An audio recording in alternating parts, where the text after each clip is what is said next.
सूरदास जी को इनका प्रेम वत्सलता से भरा हुआ है। इन्होंने भगवान श्री कृष्ण के बाल रूप का बड़ा सुंदर वर्णन किया, इसलिए इन्होंने एक नए रस को जन्म दिया, इसे वत्सल रस कहा गया। दसवां रस वात्सल्य रस, ठीक है ना? Yes sir. वात्सल्य रस के को इनको जन्मदाता कहा जाता है, ठीक है ना? तो देखिए इनके जो पद हैं बड़े ही आकर्षक हैं, लुभावने हैं और यथार्थवादी है, और इसमें सामाजिकता समाहित है। समाज से संबंधित सारी गतिविधियों का इन्होंने अपनी बंद आंखों से देखा और उसका वर्णन किया है।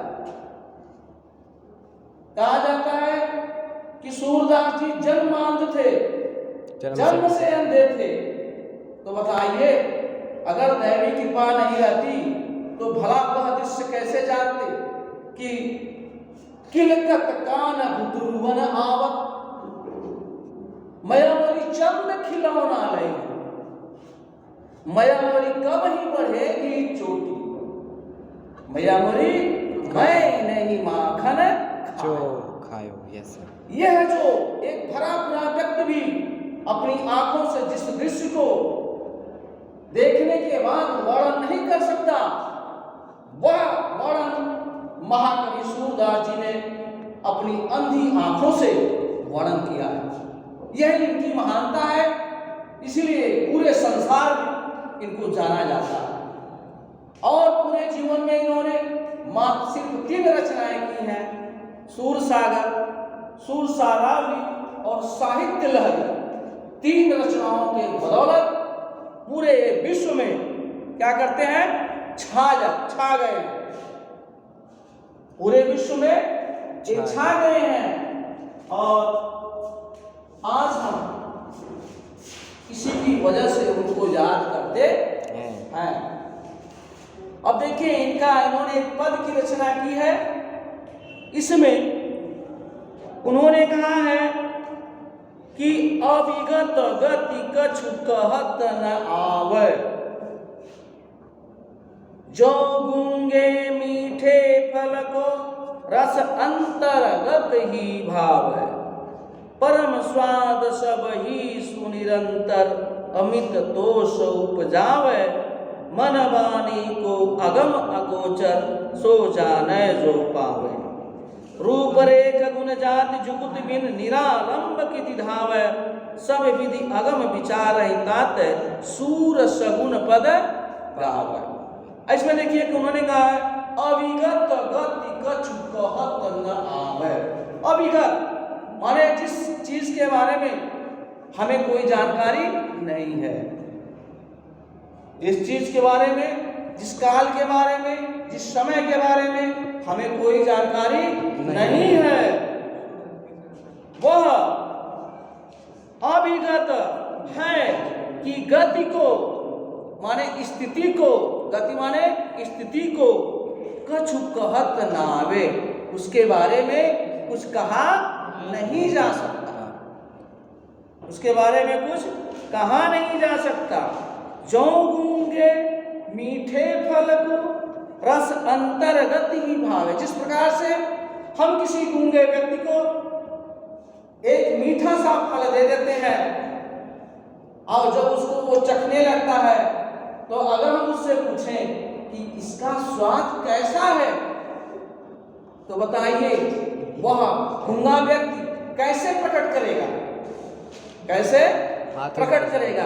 इसलिए उस आनंद की अनुभूति वह अपने हृदय में समाहित करता है, लेकिन उसके आनंद को प्राप्त करते हुए उसको अपने शब्दों के माध्यम से व्यक्त नहीं कर सकता है ना, क्योंकि वह व्यक्ति क्या है, अंधा है।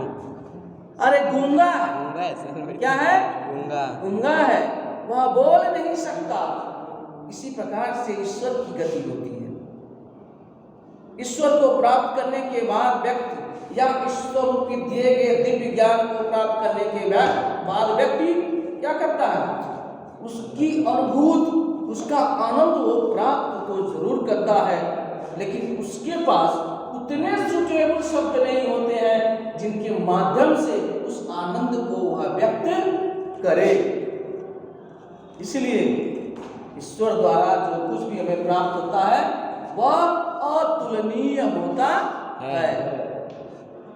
तो अविगत विगत कछु कहत न आवे, जो गूंगे मीठे फल को रस अंतर्गत ही भावे। परम स्वाद सब ही सुनिरंतर अमित दोष उपजावे। वह उसके परम स्वाद को चखता हुआ और उससे प्राप्त आनंद की अनुभूति करता है और मन वाणी को अगम अगोचर सो जाने जो पावे। कहते हैं जो मन से और वाणी से दुरूह है, कठिन है, जहां पर जाया नहीं जा सकता, समझा नहीं जा सकता, देखा नहीं जा सकता, तो वहां पर अगर व्यक्ति कोई पहुंच जाता है, प्राप्त कर लेता है, देख लेता है, तो उसकी अनुभूति बहुत ही अच्छी होती है। और क्या है? रूप रेख गुण जाति जुगत बिन निरालंब किति धावन। लेकिन अगर किसी भी वस्तु का आपको न रूप मालूम है, न स्थिति मालूम है, न ज्ञान मालूम है, न कोई सहारा है, निरालंब माने बिना अवलंब के आप कहाँ जा सकते हैं? जाना काफी कठिन होगा। अनजानी वस्तुओं पर, अनजानी जगहों पर आपको जाने में थोड़ी कठिनाई होगी ना। तो उसी को कहा गया है कि बिना अवलंब के आप कैसे जा सकते हैं? तो सब विधि अगम विचार ही तात है। इस प्रकार से सारी विधि और अगम माने जिस रास्ते पर नहीं जाया जा सकता उस स्थिति पर विचार करते हुए सूर सगुण पद गावे।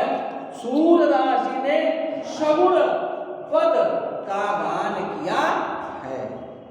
सूरदास ने सगुण पद का गान किया है। तो इस प्रकार से उन्होंने भगवान श्री कृष्ण की आराधना की है। ठीक है ना? किसी का